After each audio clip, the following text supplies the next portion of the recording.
ইনকলাব জিন্দাবাদ जिंदाबाद जिंदाबाद आम आदमी पार्टी जिंदाबाद जिंदाबाद जिंदाबाद आम आदमी पार्टी जिंदाबाद जिंदाबाद जिंदाबाद অরবিন্দ কেজরিওয়াল এরেস্ট করা না চলিব নচলিব অরবিন্দ কেজরিওয়ালক এরেস্ট করা না চলিব নচলিব বিজেপি সরকার মুর্দাবাদ মুর্দাবাদ মুর্দাবাদ বিজেপি সরকার মুর্দাবাদ মুর্দাবাদ মুর্দাবাদ বিজেপি সরকার হাই হাই হায় হায় হায় হায় বিজেপি সরকার হাই হাই হায় হায় হায় হায় ইনকলাব জিন্দাবাদ जिंदाबाद जिंदाबाद অরবিন্দ কেজরিওয়াল জিন্দাবাদ जिंदाबाद जिंदाबाद অরবিন্দ কেজরিওয়ালক এরেস্ট করা ন চলিব নচলিব গণতন্ত্র ধ্বংস করা ন চলিব জিন্দাবাদ जिंदाबाद जिंदाबाद ইনকলাব জিন্দাবাদ जिंदाबाद जिंदाबाद নরেন্দ্র মোদী মুর্দাবাদ मुर्दाबाद मुर्दाबाद নরেন্দ্র মোদী মুর্দাবাদ मुर्दाबाद मुर्दाबाद দেশৰ গণতন্ত্ৰ ধ্বংস কৰা মোদী চৰকাৰে জবাব লাগে জবাব দিয়ক ইনকলাব জিন্দাবাদ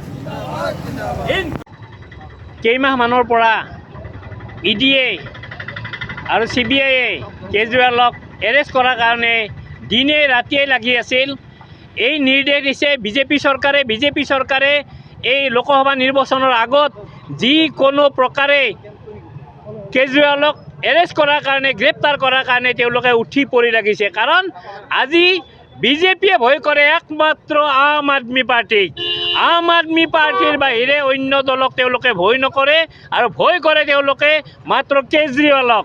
কাৰণ কেজৰিৱাল যদি এবাৰ ক্ষমতাত আহে দ্বিতীয়বাৰৰ কাৰণে বিজেপিয়ে তাত চৰকাৰ কৰিব নোৱাৰে বা অন্য দলে চৰকাৰ কৰিব নোৱাৰে। গতিকে আজি কেজৰিৱালক তেওঁলোকে এৰেষ্ট কৰিছে এই নিৰ্বাচনত প্ৰচাৰত লাগি থকা অৱস্থাতে। এইকাৰণে কৰিছে যাতে তেওঁলোকে এনেকুৱা এটা কৰিব পাৰে যাতে কেজৰিৱাল বন্ধ হৈ যায়, আপ বন্ধ হৈ যায়, আপে যাতে আকৌ কৰিব নোৱাৰে, ঠিক তেনেকুৱা এটা ঘটনা তেওঁলোকে কৰিছে। ইতিমধ্যে আপোনালোকে দেখিছে বিজেপি চৰকাৰে যি নেকি ঘোটলা কৰিছে এই ইলেক্ট্ৰিক বণ্ডক লৈ তেওঁলোকে যি ধৰণে বিভিন্ন কোম্পানীৰ পৰা পইচা হকে বিহকে তেওঁলোকে লৈছে আৰু এই লোৱাৰ বিনিময়ত আজি ঔষধৰ 820 ঔষধৰ মূল্য বৃদ্ধি হৈছে। আৰু এই ইলেক্ট্ৰিক বণ্ড ইতিমধ্যে আমাৰ যি সুপ্ৰিম কোৰ্টে তাক নাকচ কৰিছে, অবৈধ বুলি ঘোষণা কৰিছে। লগে লগে তেওঁক আচলতে এৰেষ্ট কৰিব লাগিছিল, কাৰণ তেওঁ এনেকুৱা অবৈধ কাৰবাৰ কৰি আছে। তেওঁ দেশৰ জনতাৰ পইচা তেওঁলোকে লুটি আছে, বস্তুৰ মূল্য বৃদ্ধি আছে, প্ৰতিটো কোম্পানীৰ পৰা তেওঁলোকে এই ধৰণে ইলেক্ট্ৰিক বণ্ডৰ জৰিয়তে পইচা লৈছে আৰু পইচা লৈ আজি দেশৰ মানুহক জুৰুলা কৰিছে। ৰাইজক আজি এনেকুৱা কৰি ৰাখিছে যাতে ৰাইজে মাত্ৰ খোৱা পিন্ধাৰ কাৰণে চিন্তা কৰি থাকে পুৱাৰ পৰা গধূলিলৈকে। গতিকে এনেকুৱা এখন চৰকাৰ আজি ভাৰতবৰ্ষত আছে আৰু তেওঁলোকে জানে যদি আজি নিকা ইলেকশ্যন হয়, নিৰ্বাচন হয়, এই বিজেপি চৰকাৰ ক্ষমতালৈ আহিব নোৱাৰে। মাত্ৰ তেওঁলোকে যদি ক্ষমতালৈ আহে তেতিয়াহ'লে তেওঁলোকে মাত্ৰ এই মেচিনৰ জৰিয়তে EVMৰ জৰিয়তে তেওঁলোকে 2 নম্বৰী কৰি আহিব পাৰিব। আজি তেওঁলোকে ভাবিছে কেজৰিৱালক এৰেষ্ট কৰাৰ পিছত আজি আপৰ মানুহ ভয়ত পেপুৱা লাগিব। নালাগে, হেজাৰ কেজৰিৱালৰ লাখ কেজৰিৱালৰ ভাৰতবৰ্ষত সৃষ্টি হৈছে। সেই কেজৰিৱাল জেলত থাকিলেও কেজৰিৱালৰ আদৰ্শ চাৰিওফালে বিয়পাই থাকিব আৰু কেজৰিৱালক কোনো পধ্যে কেজৰিৱালৰ আদৰ্শ ম্লান কৰিব নোৱাৰে। আৰু এই নিৰ্বাচনত ৰাইজে ইয়াৰ প্ৰত্যুত্তৰ দিব, যোগ্য প্ৰত্যুত্তৰ দিব। কাৰণ ৰাইজে বিচাৰিছে কেজৰিৱালৰ যি শাসন সেনেকুৱা শাসন গাঁৱে ভূঞে চহৰে নগৰে হওক। আৰু এইকাৰণে আজি কি হৈছে কেজৰিৱালৰ এই গ্ৰেপ্তাৰৰ কাৰণে ৰাইজে আজি উঠি পৰি লাগিছে আৰু ইণ্ডিয়া টিম এক হৈছে।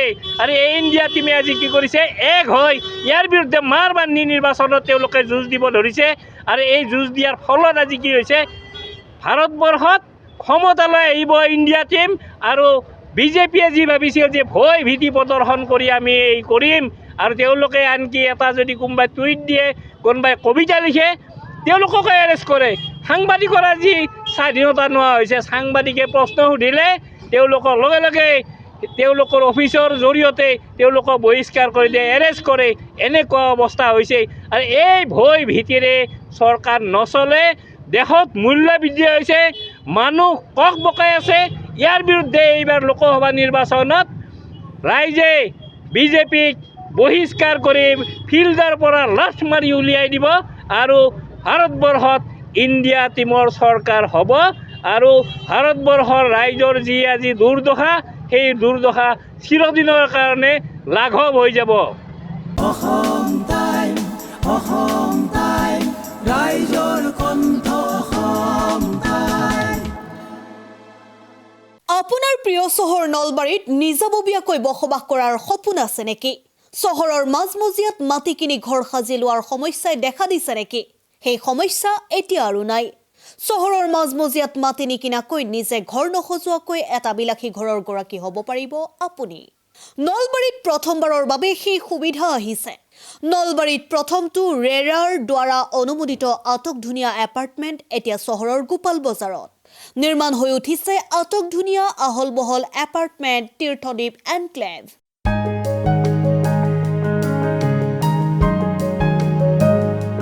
চহৰৰ গোপাল বজাৰৰ DIC পথত নিৰ্মাণ হৈ উঠিছে তীৰ্থদ্বীপ এনক্লেভ এপাৰ্টমেণ্ট।